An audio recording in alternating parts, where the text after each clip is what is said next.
This is State of Control, your monthly look at control and automation in the world of AV. My name is Tim Albright. I'm your host. With us, as always, Rich Fregosa from FregosaDesign.com. Morning. Actually, I had a really weird lockup right as we started up, so I guess I've got to do like my quick robot jitter thing to catch up. It is the week for that. Is the month. It is a week of interesting technical anomalies. So, celebrating, getting ready. Game 1. For what? What game? Some odd baseball game. They're having this weird fall baseball game. You see, they stopped playing baseball in St. Louis thanks to you. There was much gnashing and wailing and gnashing of teeth from the sounds of it, from what I heard some of the reports. Yeah, it was not. Long story short, if our manager's still around come spring, I'll be surprised. Although he does have a contract and silly things like that. So, all right, from the other side of the country, Mr. Steve Greenblatt from Control Concepts. How are you, sir? I'm doing great. How about you? Doing well. It's funny. My blog this week I wrote about why we talk about sports so much on our shows. Steve and Richard are two guys that I still continue to talk about sports with. So whether it's the Giants football or the Giants baseball, we can talk about both Giants. Although Steve probably would rather not talk about the Giants football. Yeah, not much to talk about here. No. I'll still talk about the Bears. They stink, but I'll talk about them. So. All right, let's talk about some. Here's the thing. This month is going to be kind of interesting with State of Control. As luck would have it, last week I was very honored to be invited to an AVI Systems event, and I got to talk about control and automation with some end users and things of that nature, and it was good stuff, good reviews. So much so that I'm going to do the same thing in Detroit next month on the 12th of November. So if you're in Detroit, come check that out, and you can tell me how bad I suck. So, but this month we're going to talk about some things that Infocom's doing and some other stuff that we're going to kick around. Steve, we'll start with you on this one. Infocom has developed the idea, right, of the exceptional experience. We've talked about it before. We talked about it at Infocom and a couple other places. From our aspect and from the control and automation folks' aspect, how do we do that? How do we deliver an exceptional experience to the end user? Because honestly, that's who the people that are interfacing with the stuff that we do, right? With whether it's the touch panel or the mobile app or whatever. How do we deliver an exceptional experience to the folks using our stuff? Well, I think it certainly starts, or the control system has a big part in it, and that question, obvious from my perspective, it has to depend on who the user is and what their needs are and what the intention of the space is. It certainly is subjective, but the control system has a large part in it. And one thing that I will say is if a control system is not done right, it can certainly spoil an exceptional experience, and that's something also to think about. So you could lead with the control system and make that really guide a user, make them comfortable, make it so that they feel that the system is tailored to them. They don't really need to know what goes on behind the scenes. They don't need to know what the acoustics of the room are and what some of the physics of the visual angles are, but that they do need to know about is what they're interacting with, and that typically is the control system, whether it's a touch panel or even if they're walking into a room and the system is automated for them. So the control system has a big part in it, but the answer does depend on who the user is and what their expectations are. And I think that we as control programmers take a lot of pride in trying to provide an exceptional experience. All right, Rich. Then what? Depending on who the end user is. See if I can talk this morning. What goes into this? What goes into delivering this exceptional experience? Is it, conversations on the front and back end? I mean, what all goes into this process? Well, I think that the first thing, and again, I from the programmer, software engineering development side, it's sometimes heresy when I say this, but make it pretty first. It's I think that it's it winds up getting pushed under the rug as, oh, that isn't conducive to the user experience, or it really shouldn't matter what it looks like, it's got to work first. And yes, absolutely. I mean, the underlying effort is going to be, look, it's got to work. It's got to work reliably. It's got to work quickly, and you don't want the UI to slow down the process. But I use the word, it's got to be palatable more than anything else. Again, if you go into a restaurant and somebody hands you a delicious meal, but it's gray and brown, it doesn't matter how delightful it might be once you put it in your mouth. But at first glance, you're like, I'm not so sure about that. And especially with control systems, is that that what's the adage? You eat with your eyes, and I truly believe that. And so our approach has always been from the human side, looking at elements and it comes from research. Who are you dealing with? What's the company? What are the color palettes that they already have established? All the things that are part of the user interface experience completely, in total, holistically dealing with it. And I had to get a West Coast, had to get the holistic thing in there, man. I can't have a show without one. But again, it's there has to be, and again, if you look at companies that are successful in tech, when they're reaching the end user, and keep in mind that that's what we're still dealing with, an end user, whether we're in a boardroom, in a classroom, or in a residence, it's still an end user that you're interacting with, somebody who may or may not be comfortable with technology, and the only comfort level that they have with it is probably the smart device that they're having in their hand or their computer in front of them. And they've kind of established the rules. So they've been trained a little bit in terms of what to expect, in terms of colors and buttons and look. I mean, you can take a look at, when there was a huge uproar and Apple switched over from their skeuomorphic design to now this new flat design. And everybody went, oh my gosh, we can't believe it. Take a look at every single app that's come out, in the past, 3 months? Notice that they all completely changed their look. Why? Because rather than saying this is how we've always done it and our what we do at the core is great, they changed the skin because they wanted to make it, again, more comfortable. And that's really, I think, kind of a lesson that we really need to look more closely at, which I don't think that we do more often than not, which is look at the user, look at what's around, and then yes, you're going to tailor it. I mean, a boardroom's different than a classroom, and a outdoor, patio is going to be different than either of those two. But at the end, you're still dealing with individuals who already have a perception of how they're dealing with their systems. And so, for me, again, like I said, probably the best approach that we take is we take it completely away from, everything that's underneath, the nuts and bolts. That's what we're paid for. That's why we're here. And then focus more on the what are you comfortable with? What have you seen before? What do you like? And it like you were just saying a little bit earlier when you asked, it starts with research. It starts with getting to know the client. And Steve, I know, is going to agree with me on that, is it's interviewing the client. And at that point, once you decide what needs have to be addressed, then it's a matter of tailoring it for them in a way that anybody can walk in and use it, or somebody who works at that company is going to be comfortable with it. All right, so let's take that a step further.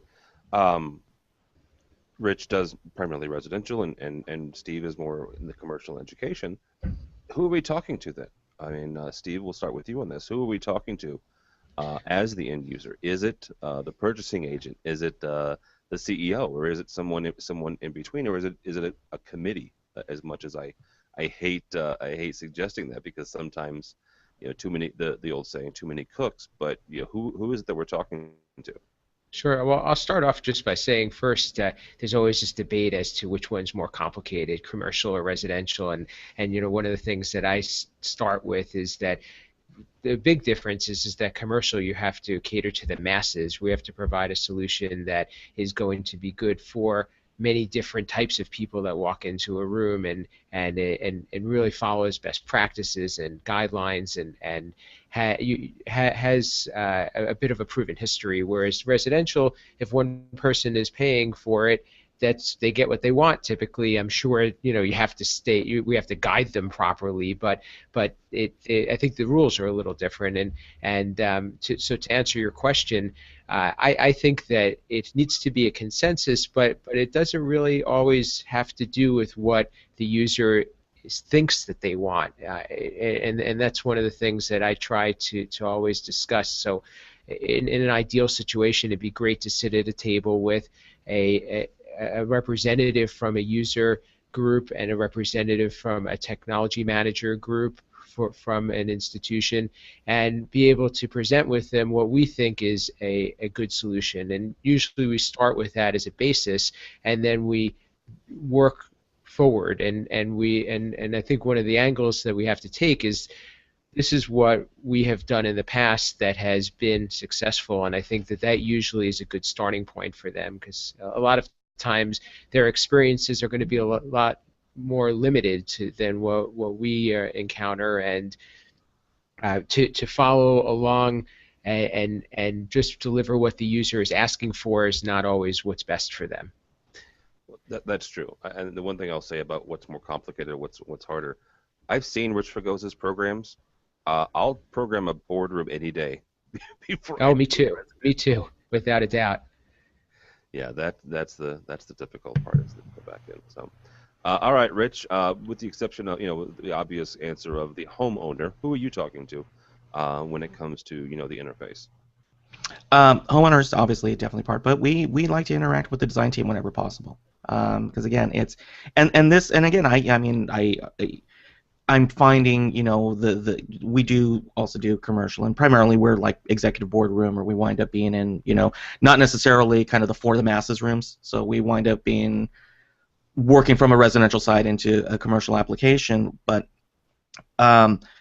we found the similarities in that it's obviously the first thing is who's going to touch it, and then the second thing is, are we in balance with everything else? In residential, you're dealing with potentially an interior designer, you're dealing with potentially the architect, any variety of members of the design team. And so, like anything else, I mean, they painstakingly work towards making all of these elements come together. We try to bring that same unity in terms of our layouts. And in commercial, we just call it branding. When we're working for a company, they spend a whole lot of money and a whole lot of time with their marketing message and who they are as a company, down to the font that they use. Again, and if you think about it, again, these are things that these are the details in terms of, if you have, and again, as the touch panel, and you walk into an executive boardroom and there's 24 seats on this $100,000 custom-built conference table that they've made, and they've made this the ultimate home court advantage. You're the forward-facing part of that entire system. So that next part becomes, how are we bringing that brand and the message across as well? And so that's where we took our residential bent and looked at it from the commercial standpoint, which is, how are you spreading your message? Every single thing that you touch. And so it allows for different inroads. And again, commercial is different because you got a whole lot of people who are writing the spec. You may just be looking and filling a specification, so things are a whole lot more defined, and you can't necessarily color outside the lines. Resi is always much more, jazz-based. I mean, we're in a riff and kind of go with it. But yeah, I mean, with Resi, I mean, ultimately you've got somebody who's signing the check, somebody who's going to live there. And so you're dealing with matters of personality, style, and taste, and then you're bridging everything together, which is a matter of, the overall look and feel of the house. I mean, if somebody you can tell has a very traditional interior and muted colors, we don't give them fuchsia green and blue and pink, even though that worked for the last one, or it wound through. But you also have to look and say, okay, wow, this client happens to be in their 60s or 70s, or older, and they may be colorblind, or they may have issues with reading, like myself. I'm at that point where I'm like in between, the focal point of my glasses. That is now, and I never thought to ask this 20 years ago when I was starting out, But one of the first questions, a couple of the first questions that I ask people now when I start out is, do you wear glasses, and are you left-handed or right-handed? Because that will determine just your muscle memory and how, left or right-handed, how you approach something. Because I'm left-handed, so I'm constantly having to do things in reverse, I find, so I have to switch things around. But I found that with a touch panel, again, it's on a wall. It's kind of like reading the book. You can't bring the wall closer to you. So we've discovered that, yeah, we actually have to take some of those things into account. Do we make it larger? Do we make it smaller? Do we increase the contrast? Do we mute it? How do all of these elements come together? And more than anything else, that's what we've found is the expertise that your company and Steve's company, as my company, do, is that we're developers at this point. We're not configuring something, the white, the green, or the red. Pick off the Chinese menu, and so I think that's where that element comes from, and the experience comes through. Companies who are experienced have thought about that, and they've thought about asking those questions before the project starts, before the contract is negotiated, before all of those things, because the running line we've always had with clients is, look, my job is to ask you the questions you do not know to ask. It's just that simple. You don't know what you don't know right now. My job is to guide you through that and to ask you these questions. Have you thought about this? And then at that point, once we educate you, you can either say, yeah, no, I'm not sure. Well, within that framework, you're golden. And that applies to any of the industries out there. Is that coming in as an expert and being allowed to be an expert, and that sometimes in in the commercial arena, being allowed to is sometimes the hardest part. But yeah, that's where we tend to push forward, which is you have someone who is an expert in the design elements and how to bring a home together. We are your technology expert. That's what we do. We advise on all the technology matters, and that comes down to asking the questions. So it's 101 in terms of just how to deliver any product. But I think that sometimes our industry, we get away from that. We forget the basics of the interaction, and delivering on that side. Yeah. In this, as you're talking about a lot of the aesthetics of it, do you also see the flow of the panels change a lot, and how much of that is an impact? Because that's one of the things that I think is the important part. We could always put a new skin on it on the commercial side. It's the flow that we look at as being a critical part of it. Oh, absolutely. I mean, if you think about it, and again, that comes down to the room itself, but that even comes down to the UI and the form factor that you're using. Common areas are going to have a different size necessarily than a master bath. Well, that's no different than when you're in the conference room itself at the table, as opposed to an anteroom off to the side, or something that if you got a large meeting area, and you've got a projector, and you may need something for the technician in the back of the room, as opposed to what you need up front for the presenter. So it's always a needs-based solution at that point. And I think that not only the skinning, but the size of the form factor, the comfort of it, and when you enter a room, well, sometimes the first thing that you got to do when you enter a room is you got to turn on the lights. Forget the audio, forget the projector, forget the video conferencing. You got to be able to see the thing first. And those are, like what you were talking about, Steve, is the flow, which is, how is the space used? And then you work backwards from that. And sometimes, you don't know how the space is used. And again, that's where really the response is that's where experience comes in. We've done X amount of projects of this type, and 80% of them we found that people are this way, 15% this way, and then there's this 5% that use it this way. You don't know what you are yet. We're going to go ahead and provide a framework to allow you to be any of these. But I mean, it's still sales. It's a relational approach, and sure. I say the dreaded S word, but it really is. I mean, if you are going to be a good programming house, whatever that means to you, the sales component is really the relationship component, and you need to be able to sell through the relationship to be able to get them what they want, because that's the only way where you're going to earn the trust. You may be the most phenomenal coder on the planet, but if you can't engender trust, air quotes, you're likely not going to succeed, because they're never going to feel comfortable telling you what it is that they don't want. And then they just kind of figure, okay, this is what they're giving me. That's how it is. Because a lot of times with technology, that's what they're used to. They just have to kind of work with what they're given.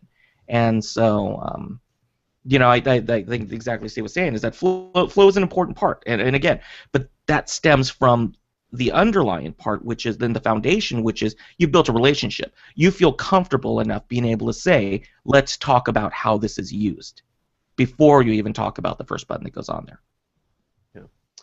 Rich, you said something interesting that kind of leads into one of our other topics here is being allowed to be the expert. Steve, how do we get the industry and even other industries to accept the fact that, or at least our view that, quality control in programming is essential? Whether that's agreeing to this on the front end and like Rich said, having that conversation and understanding the use case before we ever put a button on, all the way down to punch listing and agreeing on a scope of work. How do we get the industry to understand that this is an important part of doing an exceptional experience? Sure, it's been a career-long battle, I'll tell you that, and I think that we're always educating, and I think we've been helping ourselves quite a bit through podcasts, through content development, and so forth, and trying to educate, and I think that that's the big.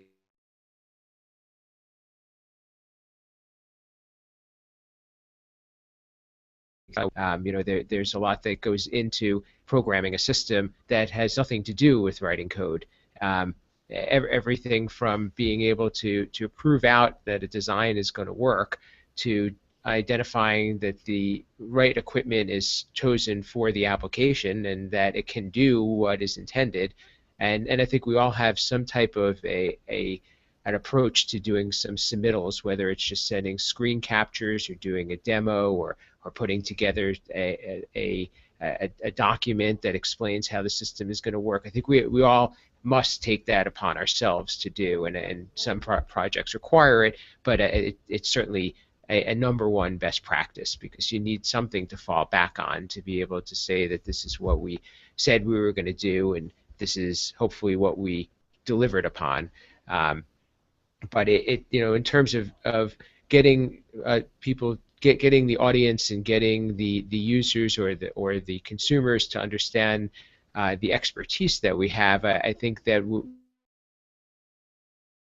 market ourselves, and we need to get out and be a part of the industry and be within the community, working up the ladder, talking to consultants and building direct relationships with technology managers, and on a residential side, I'm sure that is with interior designers and architects and so forth, so that you become part of their design team, you become a resource to them, so that when they have a client, they view you as their subject matter expert who can come in and help bring something to the table that is not as much of a strength on their part, and so that's the approach that I'm advising, or that we've been practicing. Rich, Steve mentioned the best practices and stuff. When it comes to programming and whether it's from the touch panel angle or the back end with the code, what are best practices? Unfortunately, there's not, at least not that I'm aware of, one big says, do this. In sound, there's the Yamaha guide to mixing, right? For electrical engineering, there are a bunch of different books that we can point to. There's not one great big book that says these are best practices. It depends on who teaches you, right? Who is your mentor for this? So, from your aspect, what should be every programming house and every programmer's list of things that they need to do with every system? Yeah. Well, I mean, and you remember Steve, is that Qualcomm made a push? Was it 6 years ago? Maybe a little bit more now, where the whole dashboard concept, and they were definitely focusing on trying to say, look, let's use the industry knowledge that we have to create some best practices in terms of layouts and where buttons should go, and how user operation and flow, and these are the things that should be expected. The issue we have, I mean, again, look right now at, and not going to point anybody out, but let's look at several of the automation companies that are out there that are put their new configurable solutions, right? They all have different approaches on how they're doing it. Every single one of them. If you look at Company A, Company B, Company C, if you look at their dashboards and how they've decided to present the information from you, it's a little different, each one, in terms of how they lay everything out. The information is still all the same. You've still got music, TV, climate, lights, cameras. But if you look at how they all approach it, they all said, well, we're going to do it our way. You know, in the industry right now, that's what we're seeing is that, like with the hardware manufacturers, you know, they all could have kind of decided on some form of format to how their AV receivers would look. But yet, every single manufacturer said, well, that's our secret sauce. That's what makes us different. That's what makes us better. That's what allows us to do X, Y, and Z. I think that from a programming standpoint, you know, the one universal rule that we have with any project that we do is this needs to be written so that I can come back 10 years later and know exactly what's going on. And a lot of times... All right, I'm going to stop you with that because you said that to me more than once. As you have been one of my mentors, you and Steve both. How the heck do you do that? I'm sorry, but there are some programs that I've written 3 or 4 years ago, and granted, this is before I started listening to you.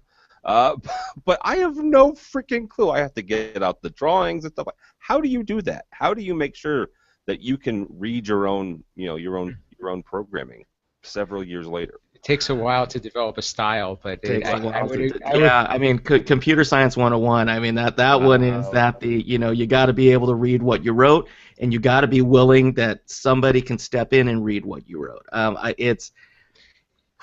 I mean, there's almost a show. Yeah, there's almost a show over that. I mean, I absolutely, I state with all the conviction is that I am a complete dictator when it comes to that. It is because again, I've had to come back now on some projects close to 20 years after I wrote the original code, and if 44-year-old Rich could travel back in time to, you know, see 24-year-old Rich, I'd start slapping myself around the head for the lessons that I wasn't following then.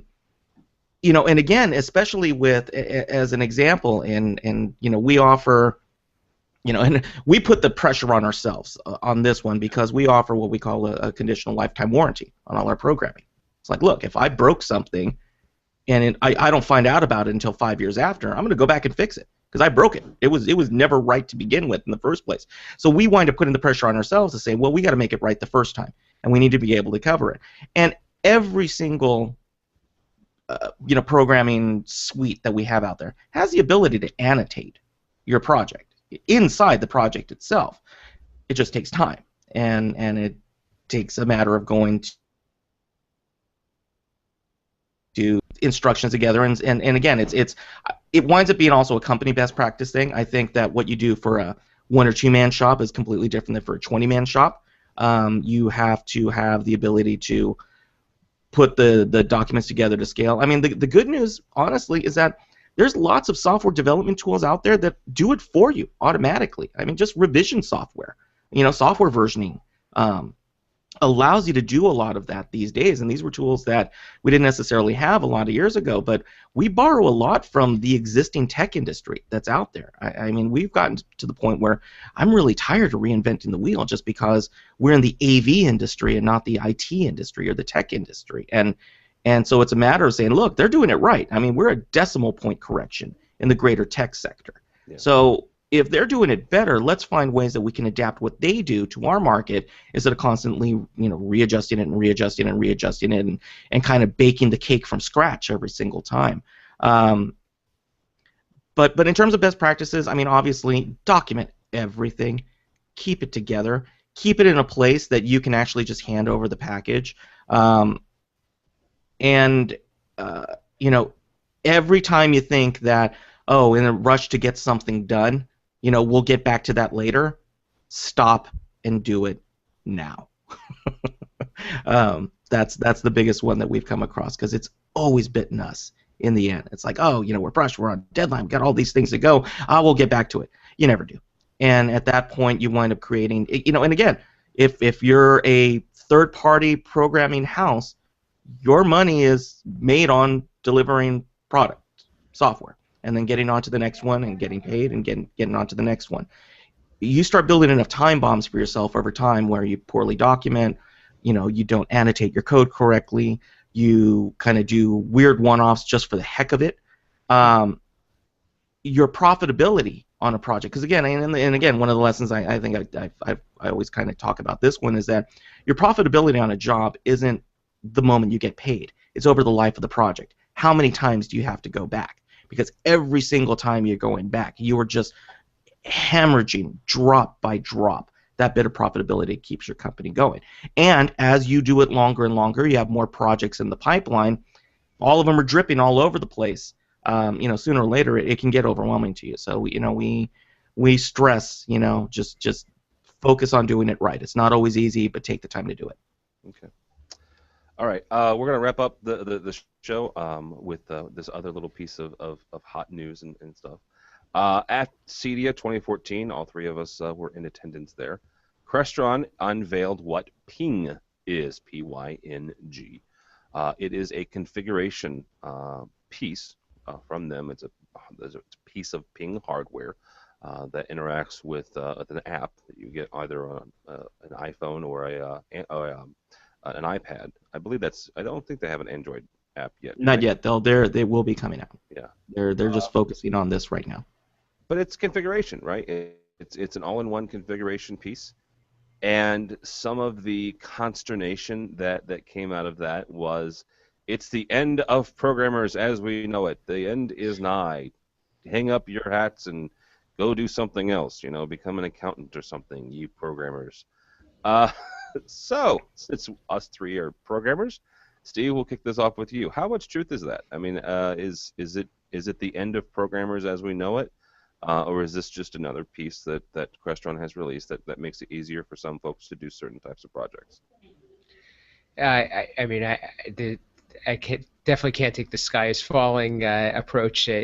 Programmers are going to be around for a while, and I think that the proof in that is that we, of all the things that I said earlier, what expertise we bring to the table, and I think the most important part of that is being the one who kind of knows how everything goes together and how to find why something doesn't work.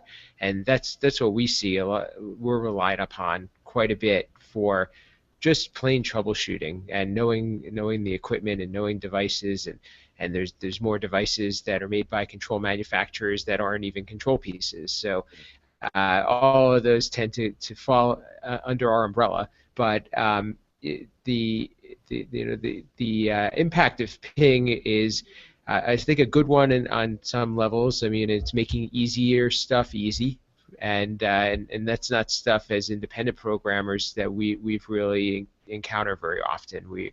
I think for my experience has been that we focus more on the medium and large size projects, the more complex systems, and hopefully what this is doing is making it so that the novice programmers need to kind of raise their game because they're not going to be working on easier systems.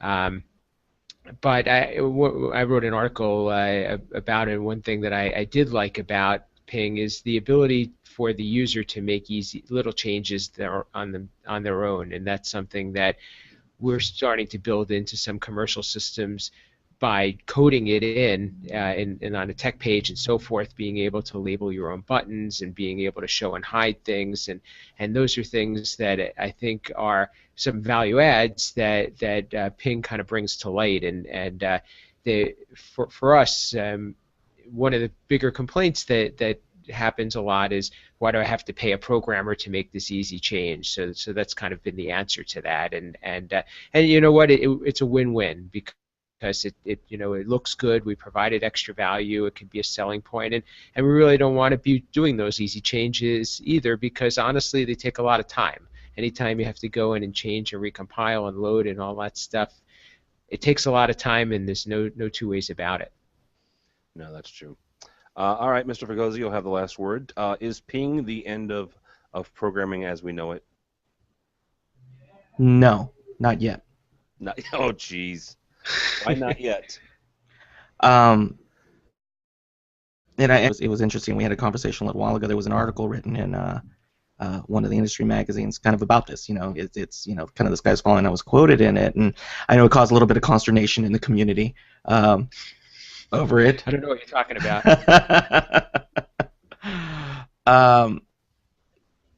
I think what it does is that more than anything else, it is going to force companies to more accurately describe themselves. Programming, what a lot of these systems were, like Ping and all of these, is you're right, it's not programming. It's configuration.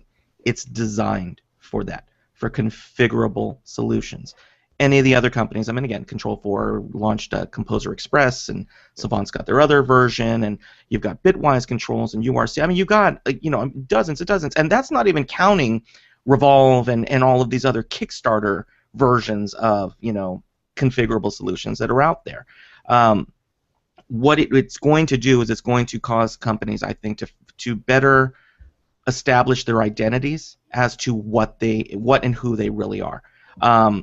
Programming as we've known it and as we've defined it will come under a different change. I think that programming may wind up being it's kind of configuring and putting some stuff together and making sure that turns on and off. Something that a junior tech or a novice, like Steve was saying, can come in and can kind of get it done. I think what will happen is that we will see that companies who are third-party companies, again, who kind of we're talking to right now, are going to have to make the decision on are you going to try to make a living on configuring, or are you going to try and become a true software developer? Are you going to start developing solutions that are unique, that set you apart and add value to the process itself?